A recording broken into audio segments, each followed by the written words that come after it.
came home sick, and she's got diabetes. And so her ketones have been super high. So we've been dosing her a bunch of insulin. So I'm watching that at the same time. And I may, if she tanks, I got to hurry and take care of her. So just kind of give you a forewarning if that happens. But I'm glad you guys are all on here. Are we all practitioners, or are we people here that are just getting on because they want to learn more about amino acid addiction? I'm just kind of curious about who we have on here. Lori, are you a practitioner, or are you? Hi. Hi, Lori. So I am not, I am a board certified practitioner. I'm not currently working in any treatment facility. I actually work in higher education, but I am the founder and executive director of an organization, a nonprofit called Powered by Transformation.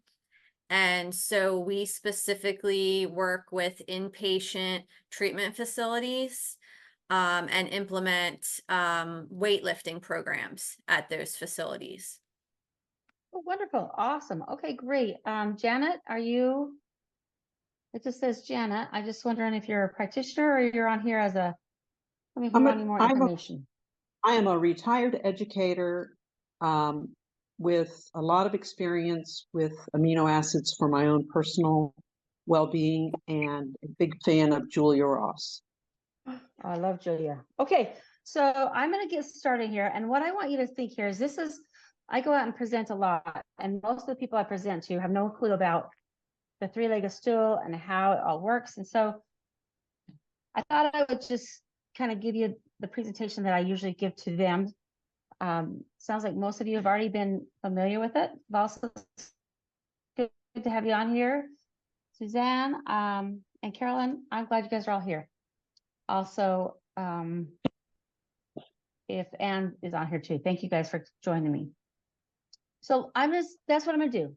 If it seems very basic, it is, because this is kind of how I run my program and how I run things, because most people I work with have no clue how this works.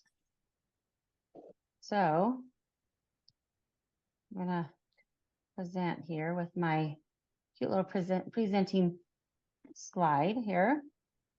All right, can you guys all see this? Yes. Are we good? Yep. Well, Looks great. See. Awesome, great.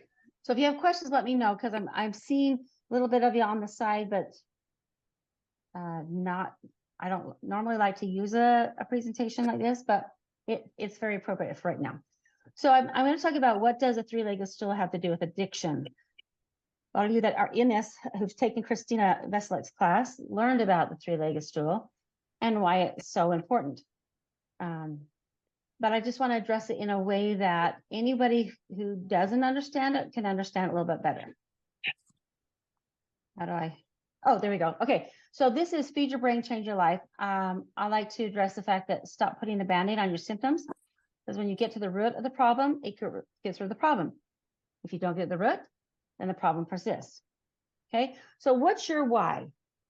This is really important to me, because I feel like everybody's got a different reason. I came into this a little bit different than most people. And that's why I want to share really quickly of why I do what I do and why I'm so passionate about it. Okay, so in 2017, it was one of those years, this cute little girl right here, my little cute little granddaughter, was 11 months old.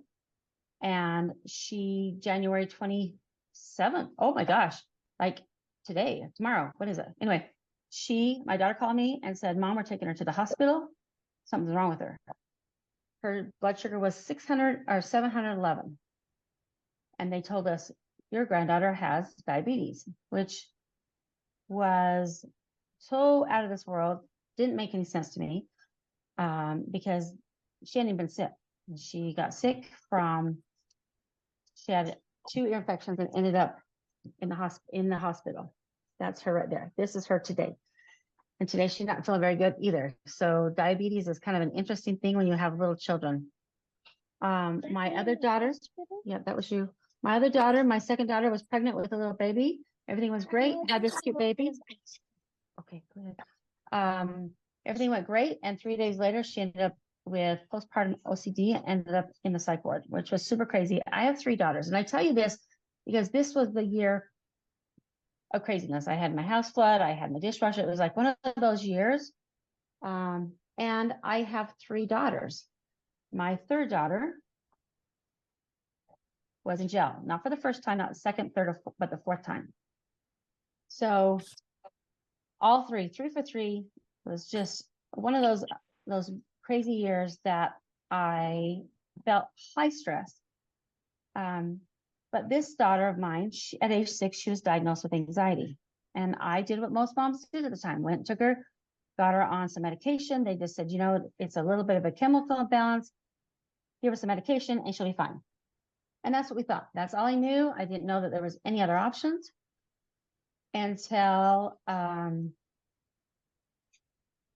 she turned 15 and in tears came to me and said, Mom, I'm tired of being a doctor's science project. And her 6 words that changed my life forever were, I just want to feel normal. I just want to feel normal. And it broke my heart because I'm like, I'm doing everything I knew. She was going to counselors. She was doing medications. I felt like my hands were tied because I didn't know that there was any other options out there. And my heart sank because I didn't know how to help my daughter. And unfortunately for her, at age 15, she turned to drugs and marijuana. It wasn't a world I understood. It wasn't a world that I was familiar with. And I thought, well, okay, then maybe I could either ground her enough or love her enough. And I'm sure you guys all know how well that worked. It was really a challenging time for us. I got her through graduation and I thought, okay, we're going to take care of this right now. We're going to get her into a rehab center. And it was in a hospital, so I assumed it was going to be good. She was 18, almost 19. I thought maybe we can get this under control now. And by doing this, she'll be fine. We can move on to this. This will be one of those things that one and done. And she did come out clean from the marijuana and from the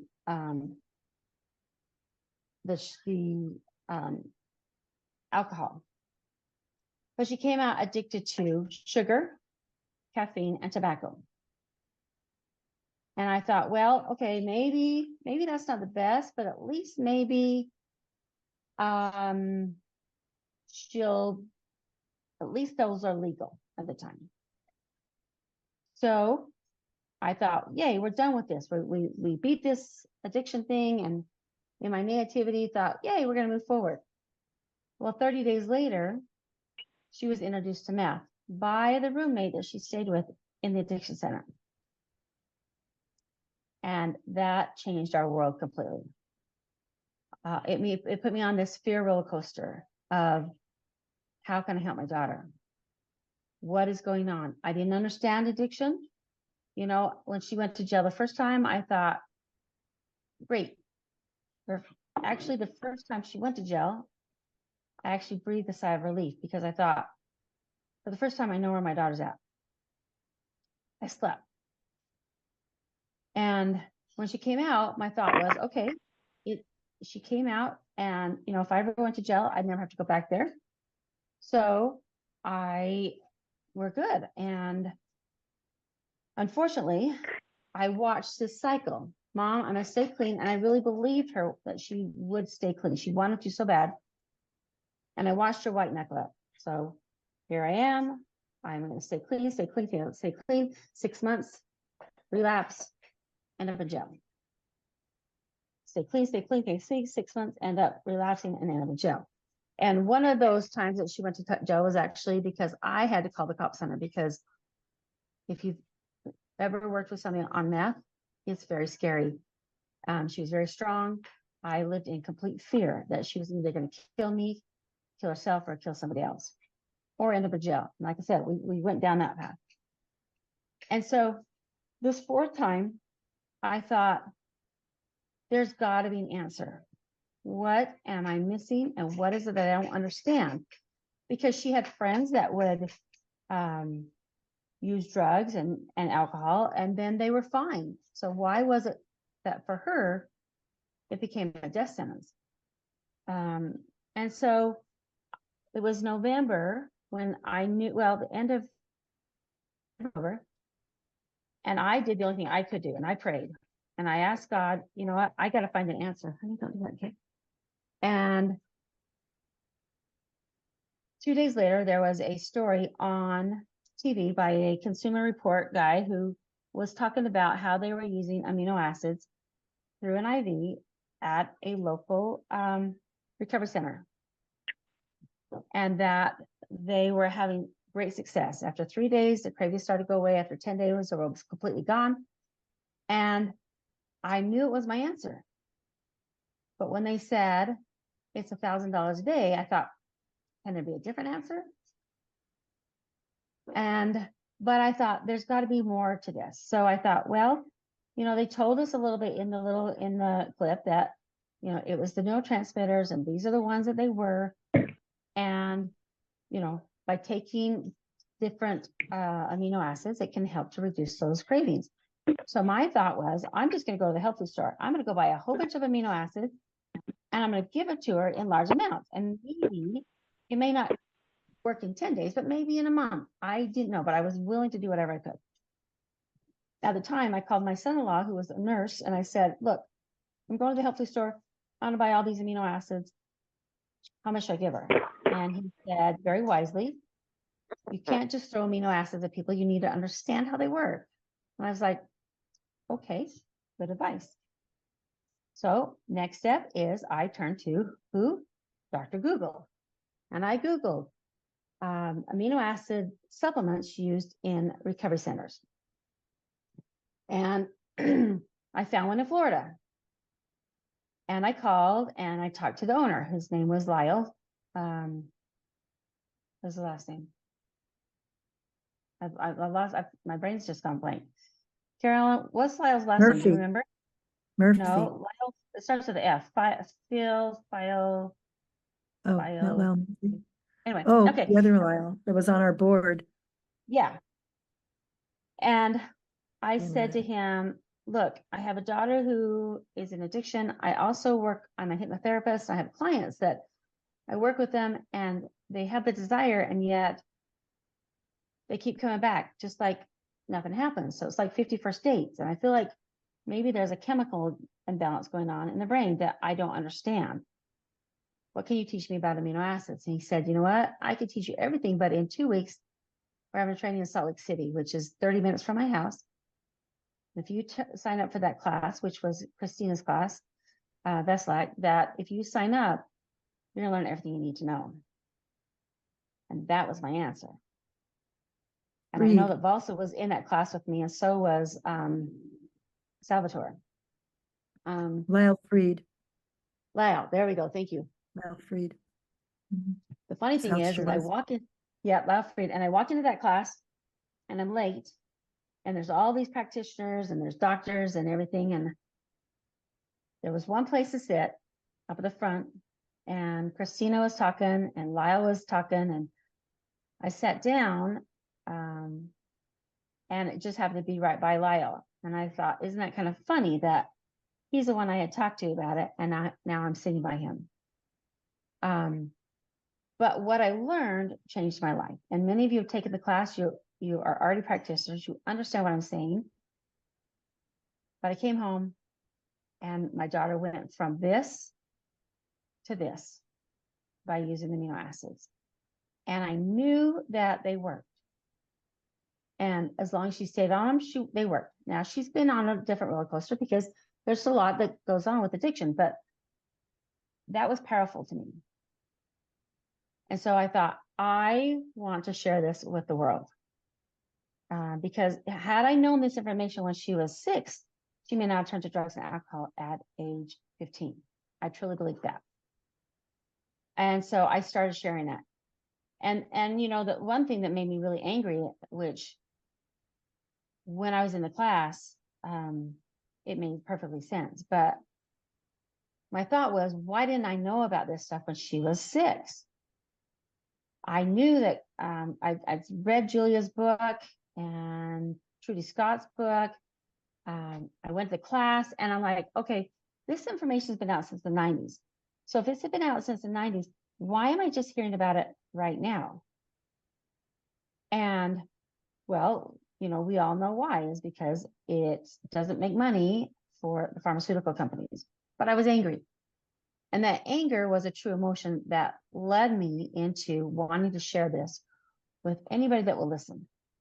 Because I realized that, yeah, it's for the addicts, but it's also for that little 6-year-old, for the little teenager who's been struggling with in life and trying to figure out and navigate what this world's supposed to be like, and the parents and the adults who are just white knuckling up. So who am I? Just so you know a little bit about me. I came in as a mother. I knew nothing about any of this. This was not where I came in from. But when I learned about it, it was like the floodgates opened and I could not get enough of it. Like I said, I'm certified hypnotherapist. I'm also an addiction recovery mental health nutrition coach through Christina. I've taken all of her classes, including the advanced nutrition. And I felt like I just couldn't get enough. I now specialize in amino acid therapy. I'm a trainer. I present all over the, wherever anybody will ask me or let me. I own my own line of amino acids. I've got 2 books, 2 best-selling author books. This one right here, Feed Your Brain, Change Your Life, I wrote in 2020 when I could no longer go out and speak. And the funny thing is, Julia Ross, I was on the roundtables with her one day and I told her I'd written this book. And it was not very long after that, she called me and she said, I read your book. And my heart was like, oh my gosh, the original amino acid lady read my book. And I was a little bit concerned with, well, what's her reaction going to be? And she was very kind and very wonderful. And she's like, I love your book. Can I give you a little bit of information? And I said, I would love to. So she and I met together and went through different things that she had known differently. And she helped me tweak it. So that's why it's got an acknowledgement for Julia Ross. I also went to speak at a conference and it was Spanish. And so I had it translated. Don't know what it says, have not a clue. If you speak Spanish, I would love to have you read it because I'm just hoping it says what it's supposed to say. Then last year, 15 other energy healing presenters came together and we wrote this book, From Crazy to Calm, Natural Ways to Boost Your Mental Health. I have a master's degree in metaphysics and I'm currently working on receiving my doctorate. And I tell you that not to say, oh my gosh, this is amazing, but I tell you that because I want you to see that I came in as a mother, not knowing anything, and ran with it, and what can happen when you're open to sharing this with anybody who listens. So here we got the 3-legged stool. And if you have questions, please let me know. Just holler out. And I'd love to just hang out and visit with you for a little bit so you can help me. But the 3-legged stool concept, and this is what I learned from Christina. I call it my mission plan of finally feel good now. It's balancing the brain. So it's brain, body, and emotions, right? And why are we addressing all 3? Feed the brain, feed the body, and feed and change your thoughts. Because most people in therapy only do one at a time. They don't address all 3. And I like to use the example of sugar because most of us all know how addictive sugar is. So if you just say, hey, I'm going to get off sugar, and you quit eating sugar, well, physically it's going to affect you, right? Because our body likes sugar. So physically it's going to affect the way you feel. Emotionally, it's going to affect you because sugar is like this security blanket. It's like, don't take away my security blanket. I'm using this for my emotions. And then the brain says, wait a minute, I use that sugar because it feeds those neurotransmitters, those happy calm feel chemicals, and I'm going to take you hostage. And you think you're going to be able to get off sugar, but unless you're super strong, it's very difficult because then what do? You white knuckle it to the point where it's almost feels like it's impossible to stay off of it. But when we're looking at our health as three things coming together, integrated together, that's where you have optimal health. But you've all seen a stool that when a three-legged stool, right? All three legs have to be strong to stand. If not, that stool is not going to stand. It's the same thing as us as humans, that if one of those areas are out of whack, we're not going to see that optimal health. Okay. So this is where I like to say, are you feeling anger? And has anger and irritability become your friend? ADHD turns life into a chaotic circus. Lack of energy and sleepless nights becomes your nightly routine. Feelings of anxiety, depression, ruminating thoughts. Move this out of the way here. Lack of focus makes it hard to stay on track. Find yourself tearing, comes up easily, and you're sensitive to emotional, physical pain. Self-harm becomes an unhealthy outlet. Weight gain sneaks in, and it feels like an uninvited guest. And if any of those come up, then what do? We turn to something to make us feel good, make us feel better, right? Sugar, starches, chocolate, drugs, alcohol, pornography, gaming, gambling, any of those things that come up to fill that void, to feed the brain. I love this picture with this shirt on here. And I thought, wouldn't it be funny or interesting? I don't know if it'd be funny, but wouldn't it be interesting if everybody wore their addiction on their shirt? What would your addiction be? Mine would be sugar. Before I learned about this, sugar was like my everything. I don't know that I ever spiked and crashed because I always had sugar. And it wasn't until I went to the class that I even understood at all why I was so addicted to sugar. To me, cotton candy was the candy of the gods. It was like the best thing, right? Straight sugar right into the veins. And I was addicted to Diet Coke until I learned about the amino acids and how they work. So we've got the four neurotransmitters, serotonin, dopamine, and GABA. Now there are four different engines which need four different fuels. So a well-stocked brain produces true emotions, and emotions are important. It's not like we want to take away those emotions. I became angry. Anger is an emotion. It could be a true one or a false one. So a true emotion is going to lead you and push you forward. A false emotion is going to keep you stuck. So a true emotion for anger was, for me, learning that was answers that I did not know, which pushed me forward to find more answers. The false emotion for anger would be yelling at your child to go take out the garbage and then not even remember why you were so mad at them. True emotion of grief would be when my dog died unexpectedly. My heart was broke for over a month, and I kept thinking, I'm going to get through this. I'm going to get through this. And so what I do, I got a puppy, and now I'm really not sure. He's still a puppy, and he bites everything and eats everything, but he is really cute. But the false emotion would be watching something on TV that causes you to tear up, or somebody says something to you, and you take it not the right way, or it causes you to feel this grief that isn't a true emotion that way. Okay, so what do we know that feeds the neurotransmitters? Amino acids, which are the building blocks of protein. And how do you get it? You get it from brain food. What is brain food, right?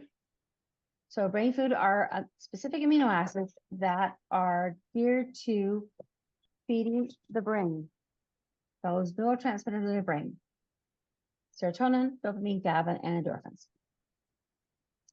Now, I've been doing a lot of research on how the amino acids also affect different things. And I don't know if you knew it, but I didn't know how it affects a menopause.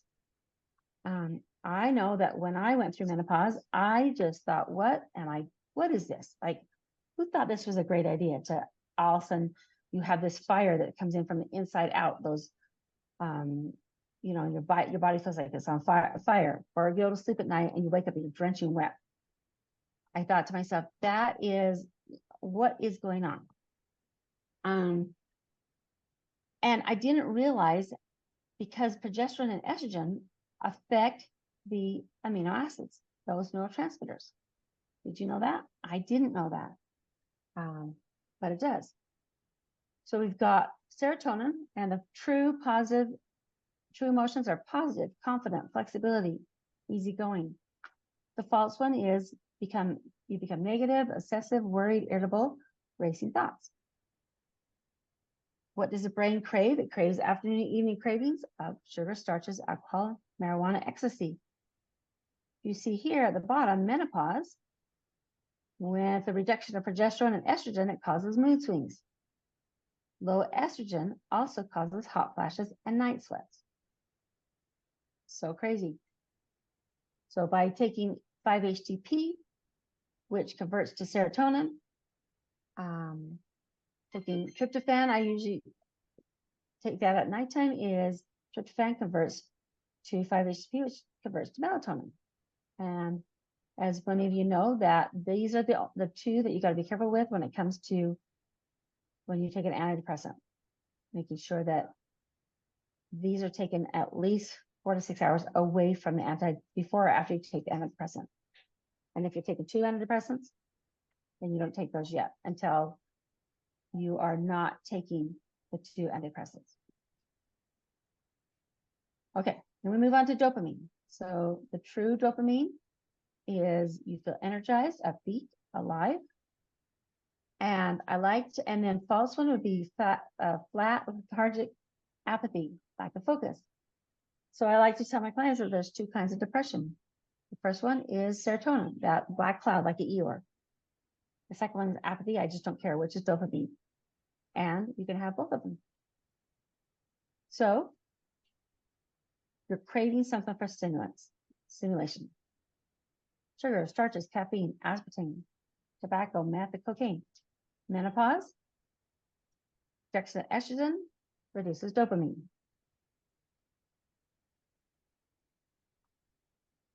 Then we move to the endorphins, which were the DLPA is one of my very favorite ones.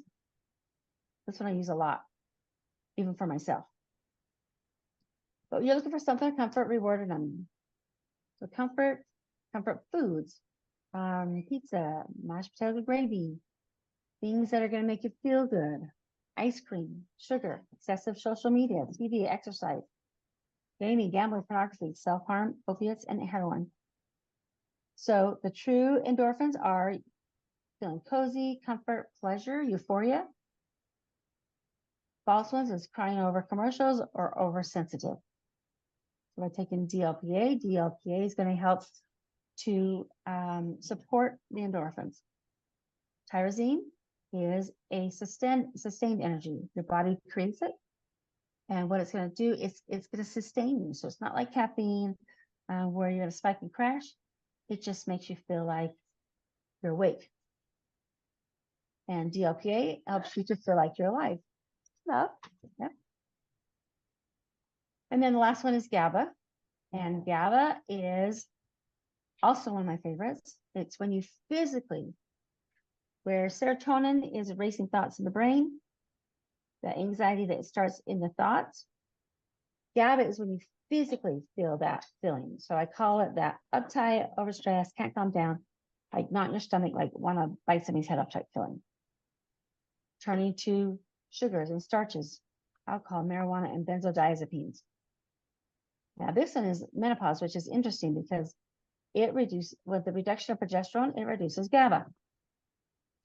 When I went through menopause a couple of years ago, I did not like the hot flashes and the night sweats, which I'm sure nobody does. I went to my doctor and I said, what can you give me? And so he gave me gabapentin.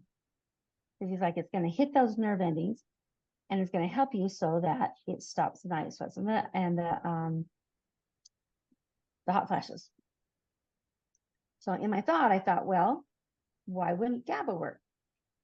I called Christina, I think I called Julia, and I said, is there any research on using GABA during menopause?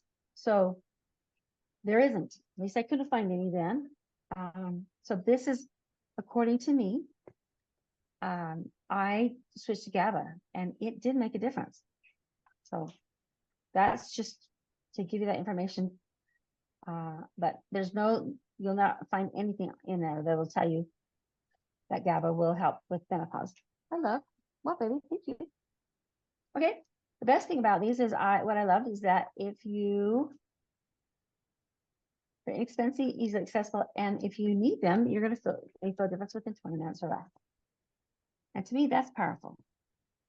To be able to help somebody to feel better who's felt terrible for a long time. So we've got the amino acids feed the brain, right? That's the first part of the three-legged stool. And then we've got feed the body, right? So in the United States, we are bombarded by sugar. And they figure that about each person goes through about 150 pounds of sugar per year or ingest it. That's a lot. And you know, the food manufacturers have figured out that people like sugar. And so sugar is in so many different things that you don't even realize. I don't know if you know it, but table salt has sugar in it. So not only they're getting the salt, but they're also getting the sugar. And tobacco has sugar in it. And I didn't know this until I was helping somebody come over, get out of the addiction of cigarettes and realize that they weren't just fighting. Hi, love, what you got? They weren't just fighting the addiction of the tobacco, but they're also fighting the addiction of sugar. So here we are. We got the last one is we're talking about how powerful what you eat matters. And my clients, I tell them that protein is number one. It's non-negotiable. So because protein feeds every cell in your body, which is what the amino acids do, right? Because amino acids come from protein, or your body makes them. And then adding foods and good fats and water. I also learned that by feeding the brain, right? You've got the prefrontal cortex right here that is your cognitive thought processes. I'm going to do this. This will be your outcome. It's your willpower. It's your drive. It's your goals. It's I understand that if I make this choice, this will be the outcome. But when we're either skipping meals or eating sugar and starches or drinking alcohol, it depletes this part of the brain, shuts it off. So we become irritable and irrational.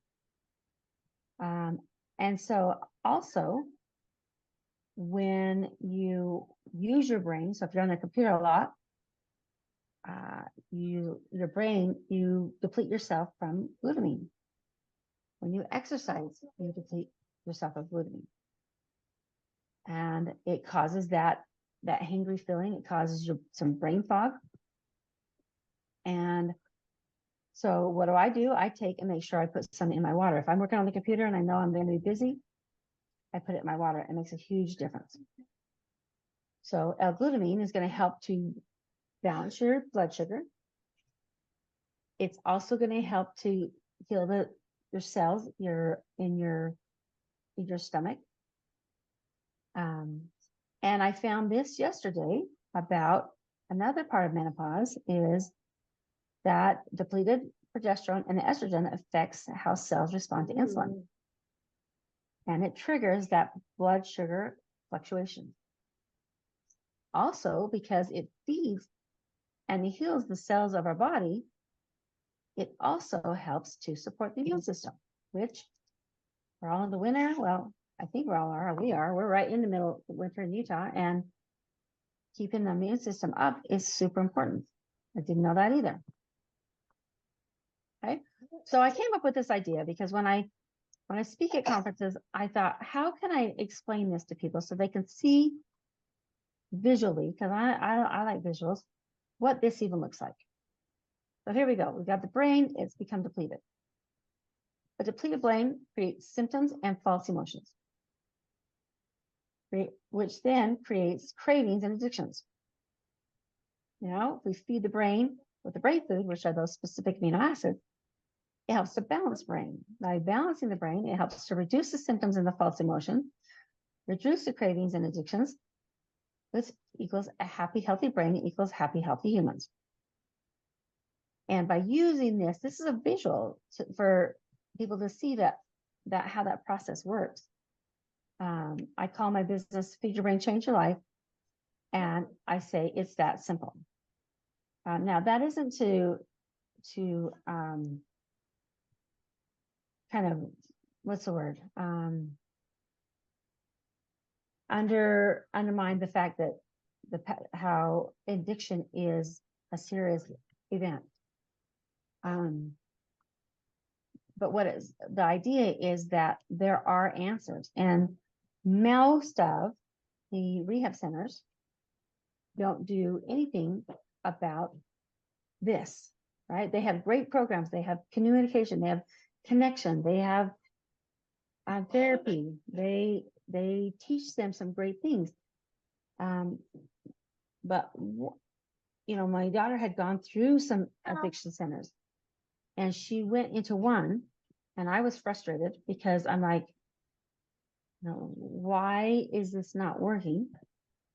And I'm sitting down with the representative, and she's going over all this stuff, and I said, after the 30 days, because when they're into the rehab center with the 30-day inpatient, they're getting fed good. They're getting fed great food. They're, you know, they have a chef and they get to start to feel better. And I said, when she gets out of this 30 days in the outpatient, are you teaching them anything about health, about nutrition? And she said, no, we don't do that because we don't have food handlers permits, which was really a dumb thing because it doesn't take much to get a food handlers permit. And I point blank said to her, if you don't teach her about nutrition, she will be back. And I knew it without a doubt, because I knew that this is part of the power of the rehab centers that are causing this relapse, because they get in, they start feeling good, but they don't learn how to live outside the world by changing their food, by the biochemicals of changing their food and changing and adding amino acids and feed the brain.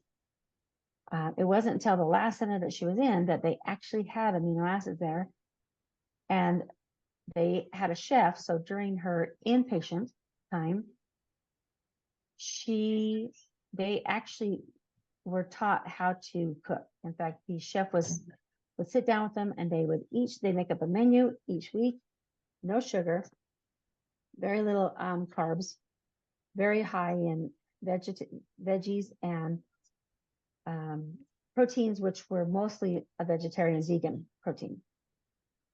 But she learned, because they were the ones that had to make the food. So by actually teaching them how to eat made a huge difference in her recovery. Okay.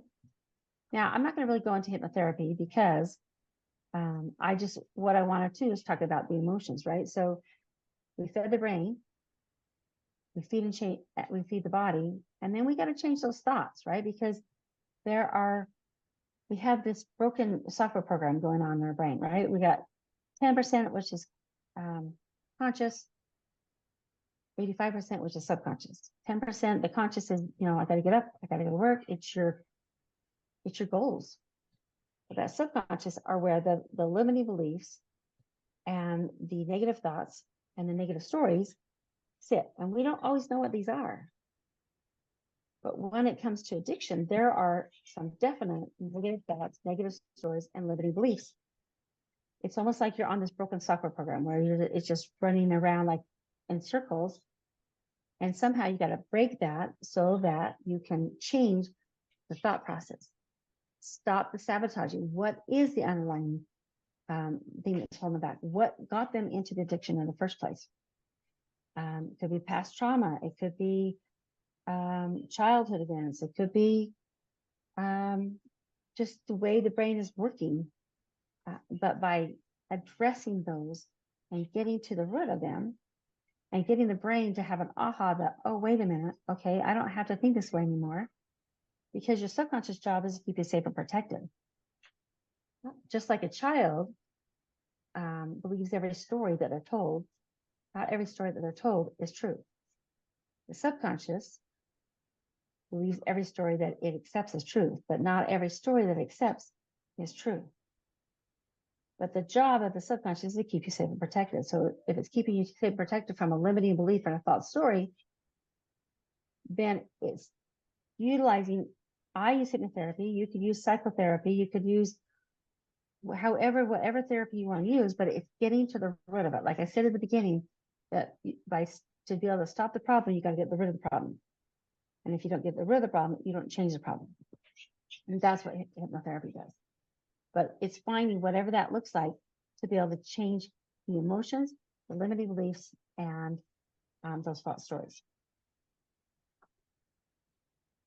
So that's where we come in, because those of us who are practitioners, this is my cute little granddaughter. She's right here on the floor, making a mess. And when she was learning how to feed herself, she would not let me help her. And I kept trying to help her. I'd give her a spoon and she'd just tilt from me. It was like this tug of war. I could do it myself, right? And that kind of makes me laugh, because when it comes to amino acid therapy, a lot of people think, well, I could just do it myself. However, adding in somebody who is certified and understands amino acids and how the three-legged stool works, that's what's going to make the difference in somebody's recovery. Now, you asked me what about my daughter? Well, you didn't ask me, but most people ask me. Here's my cute daughter. She is now almost 30. We went through this hell for 15 years. And now she's engaged. And she has a job. She works for a chiropractor who is a neurologist. And she has an amazing fiance. And in June, she's getting married. And it's one of those happy, amazing things, because there was so much time in my life that I didn't think she'd make it to 30. So we are celebrating like crazy. And that's where we are. So by adding a three-legged stool concept to your health and recovery, it could be a missing link. And that's my presentation. And I'm going to come back out and see if there's any questions, or let's have a discussion about just the way I presented this. So I'd love to hear some comments. Any comments? Hi, Carolyn. I can't hear you. You're silent. You're silent. Am I muted? Am I muted right now? I can hear you now. I can hear you. Okay, sorry. I said thank you. I always learn something from you, Shelly. I appreciate Thank you. and took a lot of notes. Took some pictures. Love your visuals. Oh, thank you. Well, Yeah. thank you for joining me, Carolyn. I love having you on And here. I didn't know the connection with estrogen and progesterone. I hadn't heard that before. Or I GABA. had not either. Yeah. Right. So thank you for that. You're welcome. I had a client she showed up at a conference and she said, I don't know why I'm here, but I'm here to meet you. And if you don't help me, I know I'm going to die. And I said, okay, what's going on? And she said each time she was going through menopause, but each time she would go into her cycle, because it's so chaotic, all the hormones are a mess, that's when she'd drink, and she would binge drink. And in one day, I sat down with her and I'd add one amino acid, because the conference went all day. I'd add amino acid, and a couple of minutes, a little bit while, I'd add another one, and by the end of the day, she felt better than she'd felt in years. And so I thought, I got to start, what is that connection? What is going on in the brain when we go through menopause? And I didn't realize how powerful that loss of, I mean, because estrogen and progesterone, you lose it. But to understand that why it's affecting the brain the way it did. Why is it causing brain fog? Why is it causing anxiety when you've never had it your whole life? Well, you're losing those, they affect those neurotransmitters.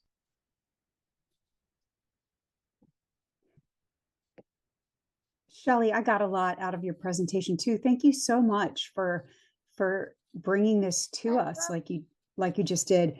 I guess I have a couple of different questions.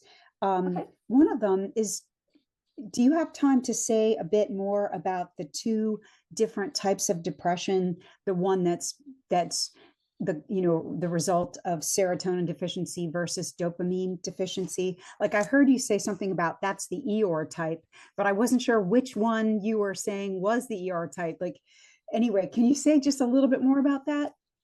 Oh, I'd love to. Yeah. So serotonin is the racing thoughts. It's the mind chatter. It's the anxiety, depression, perfectionism, the OCD, those kind of feelings. And that's the black cloud. Like it just feels like Eeyore, right? Where lack of dopamine is going to be it's apathy. I just don't care about anything.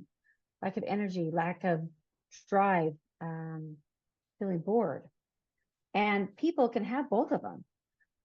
Most of the time when you go to a doctor, they're going to address the serotonin with an SSRI or SNRI, SSRI. The SNRI is going to hit both of them, but sometimes they don't know it. They don't realize they've got both of them going on. So sometimes they start taking an anti-anxiety medicine and wonder why they still feel so bad. That's because sometimes they're not hitting both of them. Sure. So am I understanding correctly that there are overlaps between the different neurotransmitters and the things they affect? For example, that a GABA deficiency could cause racing thoughts. And, like similar to a serotonin, like a serotonin deficiency? Well, usually GABA is going to be physical. So where the racing thoughts in the mind, when you physically feel it, when you like in the thoughts, it's usually going to be a serotonin, but GABA is when you physically feel it. So like that panic, that anxiety in the body where you, it's not in the stomach. It's like a child who all of a sudden, for some reason, keeps having a stomach ache, and yet there's nothing wrong with them. Oh, how interesting. Thank you.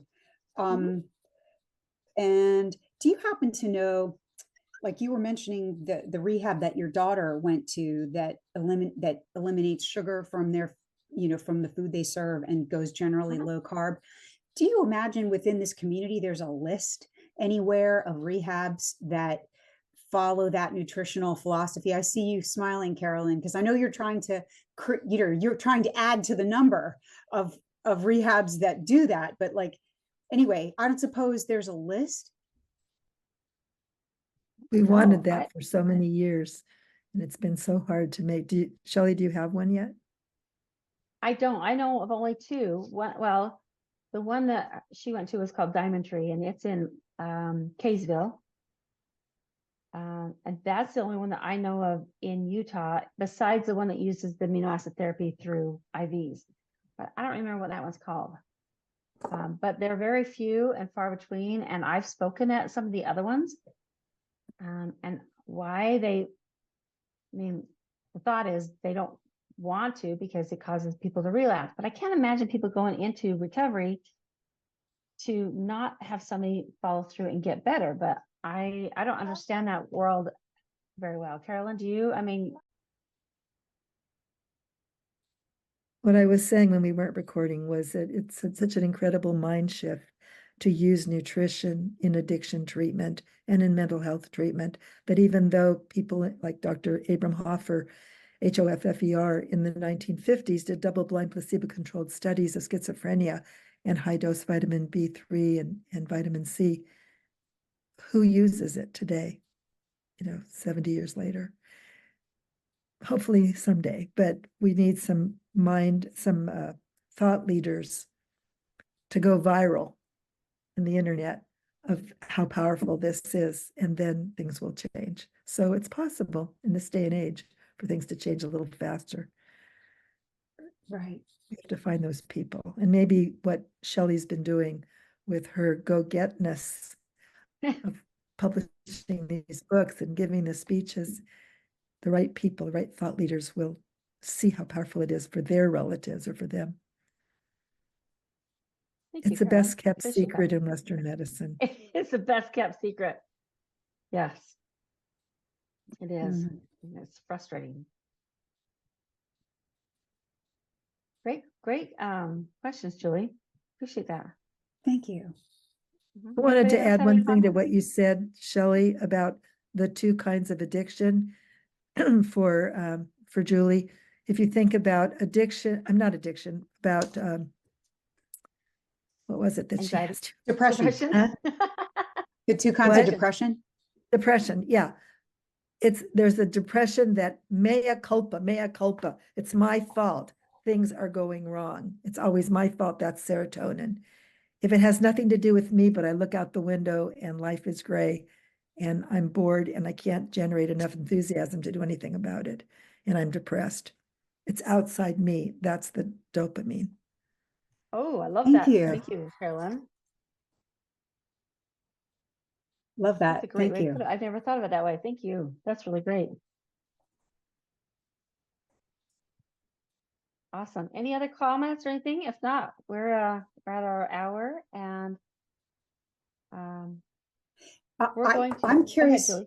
Shelly, do you work with insurance companies to provide like insurance covered hypnotherapy? That's interesting. Normally, no, because it's usually not something that's covered by insurance. However, unless I do take HSAs, but if it's like a trauma or brain trauma, like a car accident, then the insurance does pay for it. Right. I mean, my own insurance policy actually covers hypnotherapy, and it just made me wonder if, Oh. yeah, but I don't know if they require certain like licensure as opposed to certification. Like, I don't know the particulars. And I suppose then, in addition to that, there's the question of which providers actually participate, regardless, because you Right. have to be both, you have to meet their criteria, but also sign a contract to participate. Sounds like that's not going on with you No. for whatever reason. Okay. Yeah, I mean, I have a great insurance policy and some of my clients do as well, that actually covers, hypnotherapy. And so when I was hearing that, how you use hypnotherapy in support of addiction recovery, I'm like, oh my gosh, I love that. And so anyway, I'll take a look at your website and materials to learn more about how you use that. Thank you so much for the presentation. My pleasure. Thank you so much. And so you can find me at hypnoaminos.com, which is like a hypnotherapist. So HYPNO, and then aminos, AMINOS, .com. Thank you, Janet, for joining us. Yeah, if you have any other questions, Julie, reach out to me. I'd love to help you. And Thank visit with you. Great job. Thank you so much. Thank you. Awesome, guys. Okay, so next month, we're going to start doing these every other month. So instead of having a roundtable and the public forum both months, we'll have like the roundtable, and then the next month will be a public forum. So we'll go every other month. So we'll still have something, but not twice a month. All Does that right. make sense? Yeah. Awesome. Thanks, guys, for being on here. Thank Have you a so great much. day. Take care, I'm gonna go everybody. back to taking care of grandkids. So Okay. Thanks. Bye. bye.